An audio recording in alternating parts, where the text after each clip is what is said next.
What's up, guys? It is Two Piece Mandem talks football, and there's a few things I want to talk about, man. First of all, make sure you man like, share, comment, subscribe, all that good stuff. But there's some things we have to get into, ladies and gentlemen. This is a late upload, but this is some things that we have to get into, and there's a lot we want to cover. There is a lot to cover.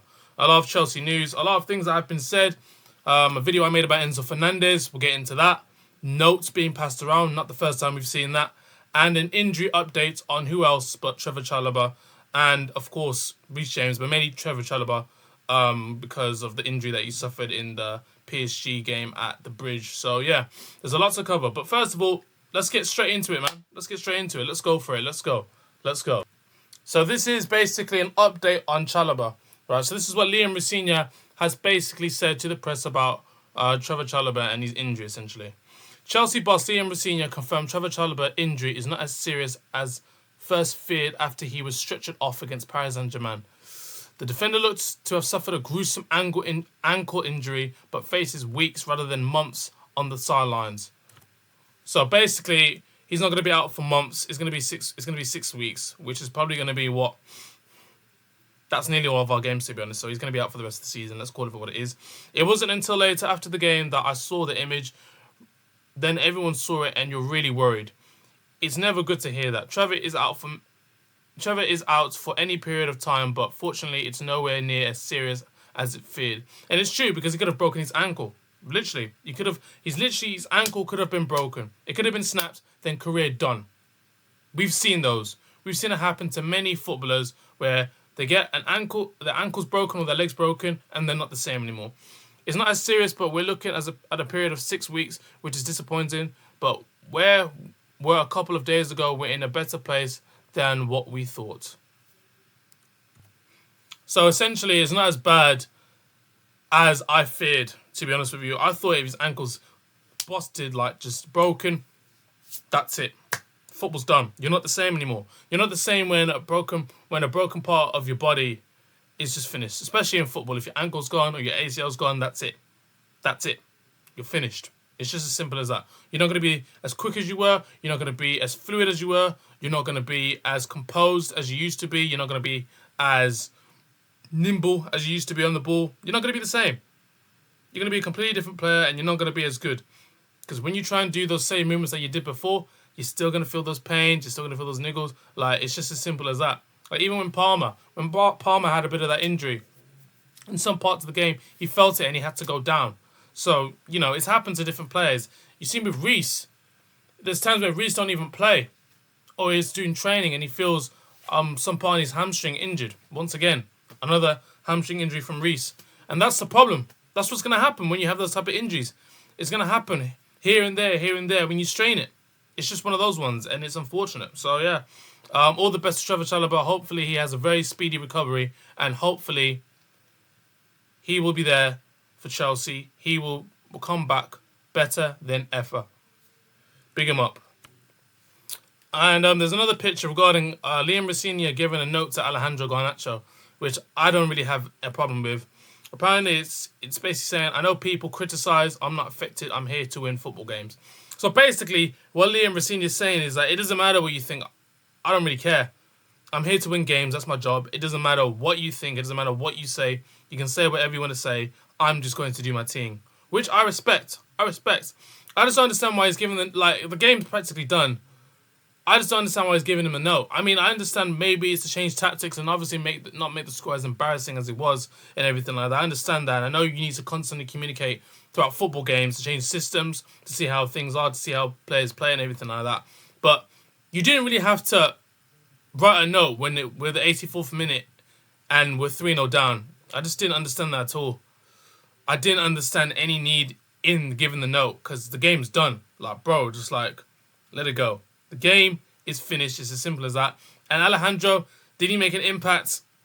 He had a few shots, but let's be honest, the PSG were kind of holding back a little bit because they knew the tie was done anyway, so they didn't really need to do much. They didn't really even need to exhaust themselves. So let's just call it for what it is. It's just one of those ones. Now, this is the one I wanted to discuss the most because I made a video about this yesterday, and Enzo Fernandez basically said that he doesn't know if he'll be at Chelsea Football Club next season. Now, this is basically broke out. Well, not just broke out, but, you know, earlier than what it was before when I was coming back from work. It literally says, Liam Rosenior reveals he has spoke to Enzo Fernandez about his quotes. I had a great conversation with Enzo. He made it really, really clear to me how happy he is at the club. Now, is that true? Can we really believe that? Can we really believe that? Real talk. Because we have to look at the situation we're in, ladies and gentlemen. Right? We've lost 3 games. We're out of the Champions League. We're playing woeful in the league right now. Let's call it for what it is. I think we're either 6th or 7th. I haven't even checked the table. All the other teams are looking like they're going to get Champions League. United, Villa, Liverpool. We've got Everton next. Confidence is low. And I think that's why Enzo Fernandez said what he said. And maybe it's emotion. Maybe at that moment in time, it's just emotion. Because he felt as though, let's be honest, he's the only one that really performed against PSG in both legs. Well, not both legs, the first leg. Getting a goal and getting an assist. And I think he just felt disappointed with all the hard work that he basically put in the first leg. And then second leg, it all just went to rubbish. Like, if we're being honest with you. So, I felt as though at that moment, it was just emotion. Do you know what I'm saying? To me, he does love the club. I believe he does love the club. But I do feel as though if we don't get the targets we're supposed to get, I reckon if a big team does make a move for him and he just see the ambition of that club, he sees how he can win something with that club and sees a big chance of him winning trophies, because that's why he's at Chelsea Football Club, to win trophies, he'll leave. And that's the thing. If you're a player in that situation and you know you're going to get big offers from a big team and there's the ambition to win a trophy and you could be part of that winning team to win big trophies in your career, and he's like, 25 now? You're going to do it. I mean, you look at players like Jack Grealish, for example. He probably loved Villa. He's been at Villa. That's been his boyhood club. City made an offer for him. And what happened? What happened? He won a treble. Man won a treble. He's now on loan to Everton, but, bro, he's won a treble. In his career, he has won a treble. Would he have won a treble at Aston Villa? Most likely not. If he'd stayed at his boyhood club, he wouldn't have won anything. He wanted to win trophies. He said he could be a winner. He could be a champion. That's every player's dream. Every player wants to win the biggest trophies. Every player wants to be a Premier League winner, a Champions League winner, a World Cup winner. They want to be a winner. So with what Enzo Fernandez has basically said, telling Rosenior that he's happy with the club, he's happy probably for now. I think at that moment when he said he doesn't know if he'll be at Chelsea next season, I felt as though it was just the emotion going through him. It was emotion. But I do feel as though if we don't get our targets next season, and this season, I feel as though if a club, I don't think they'll make a transfer request, but I feel as though if a club does make a massive bid for him, he will go. That's just my thoughts on it. I just believe he'll do that. Let me know your thoughts in the comments down below, man. Let me know. Another one he was talking about is Saw.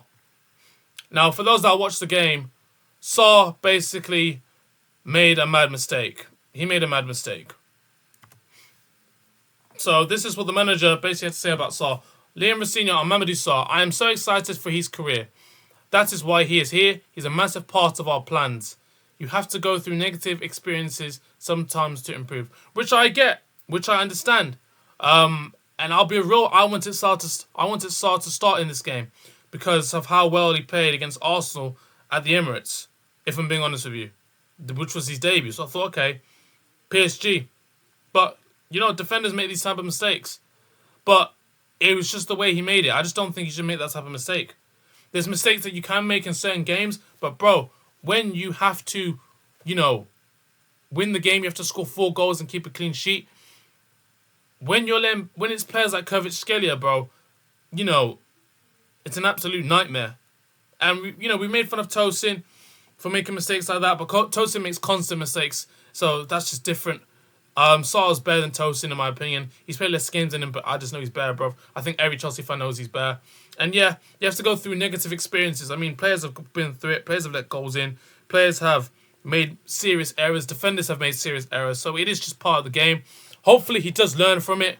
He's a young man. I'm glad, to be honest with you, he's going through these mistakes now than early stages of his career, because then it just looks worse. Do you get what I'm saying? So it's just one of those ones. Then there's more news about team leaks, which I don't understand. Team leaks that's happening at Chelsea. There's obviously someone at the club that we probably don't know, that other fans or maybe the Chelsea players or board staff don't know, that are basically leaking this out. Maybe there's an outsider who honestly knows what's happening. Let's call it for what it is.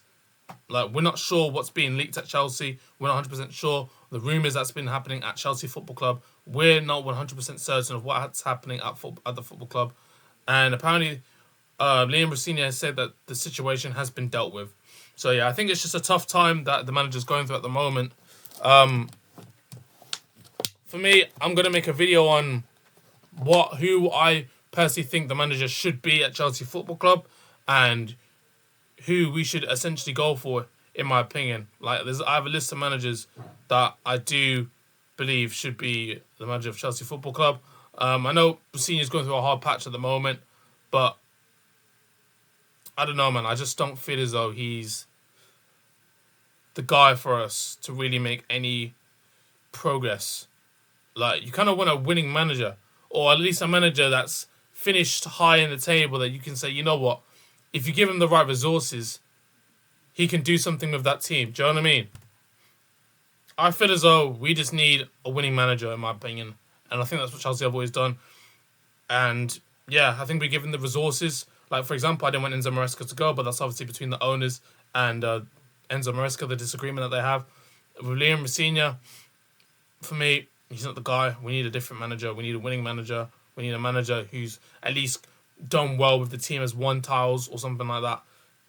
And then if we give him the resources and we give him the backup and we give him a good structural plan, a decent plan, and a project that players can buy into and want to be a part of, right? Because right now the project ain't looking too good. $2 billion's been spent. It's looking like a waste. Let's call it for what it is. Let's just be real with it, right? We need a manager that can just fix that we believe in, that we give time, that's won trophies. And we want that manager for the long run so we can dominate English football. But right now, I just don't think it's Rossini. Let me know your comments. Let me know your thoughts in the comments down below, people. I don't think he's the man. Don't forget to leave a like, share, all that good stuff. Subscribe as well if you're new. I'll see you, man, in a bit. And peace.